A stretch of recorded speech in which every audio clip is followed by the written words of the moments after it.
ಈ ದಿನಗಳಲ್ಲಿ ಎಲ್ಲವೂ ಕಲಬೆರಕೆಯುಕ್ತವಾಗಿರುವ ಸಮಯದಲ್ಲಿ ನೈಸರ್ಗಿಕವಾಗಿ ದೊರೆಯುವ ನಿಜವಾದ ಜೇನುತುಪ್ಪಕ್ಕೆ ಅದರ ಮೌಲ್ಯ ಸಿಗಬೇಕೆಂಬ ಕಾರಣದಿಂದಲೇ ನಾನು ಈ ವಿಡಿಯೋ ಮಾಡುತ್ತಿದ್ದೇನೆ.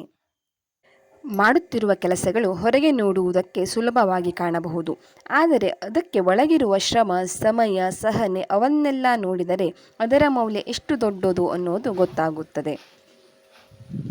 ನಾಜೂಕಾಗಿ ಗಮನದಿಂದ ತಪ್ಪಿಲ್ಲದೆ ಮಾಡಬೇಕಾದ ಕೆಲಸ ಇದು. ಅದಕ್ಕೆ ಕೈಚಳಕವೂ ಬೇಕು, ಸಹನೆಯೂ ಬೇಕು.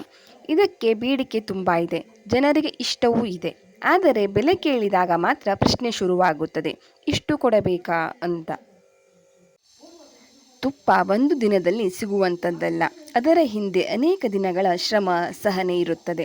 ಜೇನು ಪೆಟ್ಟಿಗೆ ಸರಿಯಾಗಿ ನೋಡಿಕೊಳ್ಳುವುದು, ಸಮಯಕ್ಕೆ ತಕ್ಕಂತೆ ಕಾಳಜಿ ವಹಿಸುವುದು, ಹುಳಗಳು ಕಚ್ಚದಂತೆ ಜಾಗೃತಿ ವಹಿಸುವುದು, ಈ ಎಲ್ಲದಕ್ಕೂ ಅನೇಕ ಗಂಟೆಗಳ ಪರಿಶ್ರಮ ಬೇಕಾಗುತ್ತದೆ. ಈಗಿನ ಕಾಲದಲ್ಲಿ ಯಾವುದು ನಿಜವಾದದ್ದು, ಯಾವುದು ಕಲಬೆರಕೆ ಎನ್ನುವುದು ಗೊತ್ತಾಗದ ಪರಿಸ್ಥಿತಿ ಬಂದಿದೆ. ನಾವು ಖರೀದಿಸುವ ಪ್ರತಿಯೊಂದು ವಸ್ತುವಿನಲ್ಲೂ ಒಂದು ಪ್ರಶ್ನೆ ಮೂಡುತ್ತದೆ, ಇದು ನಿಜವಾಗಿಯೂ ಶುದ್ಧವೇ ಅನ್ನೋ ಅನುಮಾನ ಮೂಡುತ್ತದೆ.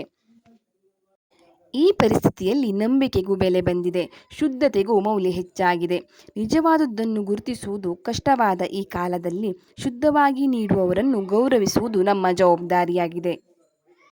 ಇದೊಂದು ಚಿಕ್ಕದಾದ ಮಷಿನ್, ಹೊಗೆಯಿಂದ ಹುಳಗಳು ದೂರವಾಗುತ್ತದೆ.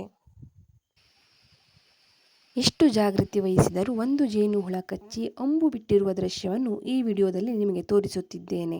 ಜೇನಿನ ಹಾಳೆಯನ್ನು ಫ್ರೇಮ್ಗೆ ಅಳವಡಿಸಿದ ನಂತರ ಜೇನು ಹುಳಗಳು ಅದನ್ನು ಸಂಪೂರ್ಣವಾಗಿ ಕಟ್ಟಿಕೊಂಡು ರಟ್ಟನ್ನು ನಿರ್ಮಿಸುತ್ತವೆ. ನಂತರ ಅವು ಅದರೊಳಗೆ ಜೇನುತುಪ್ಪವನ್ನು ಸಂಗ್ರಹಿಸುತ್ತದೆ. ಹುಳಗಳಿಗೆ ಆಹಾರದ ಕೊರತೆ ಇದ್ದಾಗ ಸಕ್ಕರೆ ಪಾಕದ ರೂಪದಲ್ಲಿ ಆಹಾರವನ್ನು ನೀಡಬೇಕು. ನಂತರ ಜೇನು ಹುಳಗಳು ಪರಿಸರದ ನೈಸರ್ಗಿಕ ಸೌಂದರ್ಯವನ್ನು ಆಸ್ವಾದಿಸಿ ಉತ್ತಮ ಗುಣಮಟ್ಟದ ಜೇನುತುಪ್ಪವನ್ನು ತಯಾರಿಸುತ್ತದೆ. ನಿಜವಾದ ಜೇನುತುಪ್ಪಕ್ಕೆ ಬೆಲೆ ನೀಡಿ ಆರೋಗ್ಯ ಉಳಿಸಿಕೊಳ್ಳೋಣ.